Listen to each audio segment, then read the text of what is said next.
You ask Tiger to solve. This deals with linear equations with one unknown. The final result is x equals 9. Let's solve it step by step. Group all constants on the right side of the equation. Add 3 to both sides. Simplify the arithmetic.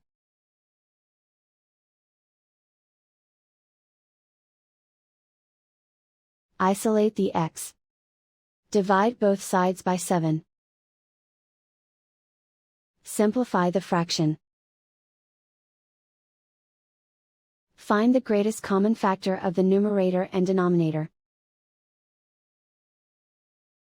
Factor out and cancel the greatest common factor. And so the final result is x equals 9.